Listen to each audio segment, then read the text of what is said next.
मुल्क में यूट्यूब और सोशल मीडिया ने एक नई दुनिया कायम कर दी है, जहां लाखों नौजवान अपने पसंदीदा इन्फ्लुएंसर्स और यूट्यूबर्स को देखकर मुतासर होते हैं।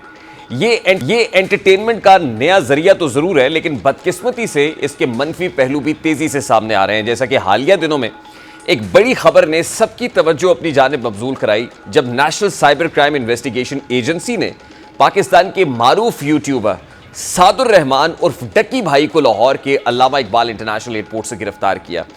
उन पर इल्जाम है कि वो अपने यूट्यूब चैनल और दीगर सोशल मीडिया प्लेटफॉर्म्स पर गैर कानूनी जुए और बेटिंग एप्स जैसे 1xBet और यूनोमो की तशहीर कर रहे थे। और FIR के मुताबिक ये इकदाम न सिर्फ नौजवानों को गुमराह कर रहा था, बल्कि कौमी खजाने को भी नुकसान पहुंचा रहा था।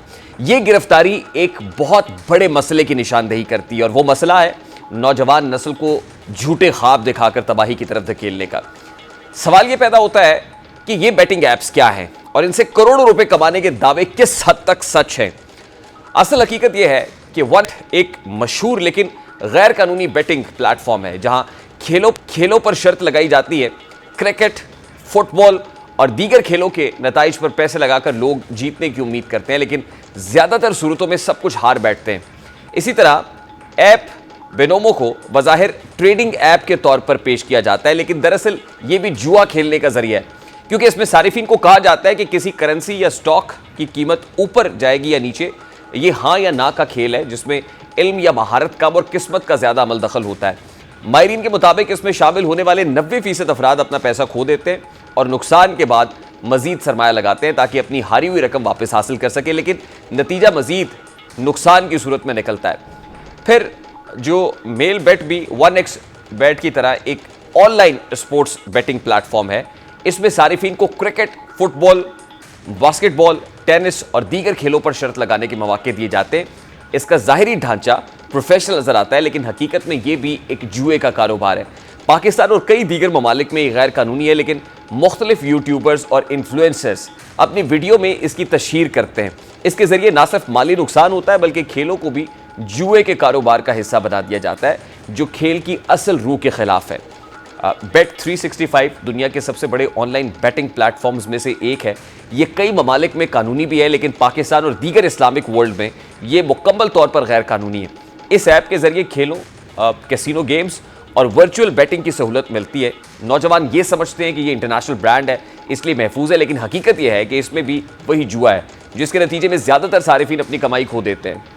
पेरी मैच है, ख़ास तौर पर एक मशहूर रेटिंग ऐप है जो पाकिस्तान में गैर कानूनी तौर पर इस्तेमाल हो रही है। इसमें खेलों पर शर्त लगाने के साथ साथ लाइव कैसीनो और वर्चुअल गेम्स पर भी बैटिंग होती है। इसका सबसे खतरनाक पहलू यह है कि इसमें नए आने वालों को वेलकम बोनस दिया जाता है ताकि वो मजीद सरमाया लगाने के आदी हो जाए। यूँ ये प्लेटफॉर्म नौजवानों को ट्रैप करने के लिए नफसियाती हरबे इस्तेमाल करता है। बेटवे भी आलमी सतह पर मशहूर बेटिंग वेबसाइट है, जिसे ज़्यादातर यूरोप में इस्तेमाल किया जाता है। इसमें स्पोर्ट्स बेटिंग के साथ कैसीनो, रोलेट और स्लॉट मशीन्स जैसी गेम्स भी मौजूद हैं। ये तमाम गेम्स किस्मत आजमाने पर मबनी है, और जुआ खेलने वाले को ये एहसास ही नहीं होता है कि वो एक ऐसे खेल में अपनी दौलत झोंक रहा है जिसके जीतने के इम्कानात ना होने के बराबर है। पाकिस्तान में चूँकि ये सब गैर कानूनी है, इसलिए यहाँ के सारिफिन को दोहरा नुकसान होता है।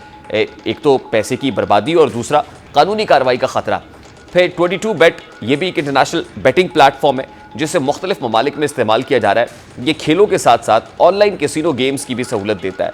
इस ऐप के इश्तिहारात में दावा किया जाता है कि आसान पैसा और तेज़ी से मुनाफा मुमकिन है, लेकिन हकीकत यह है कि ज़्यादातर लोग नुकसान उठाकर बाहर निकलते हैं।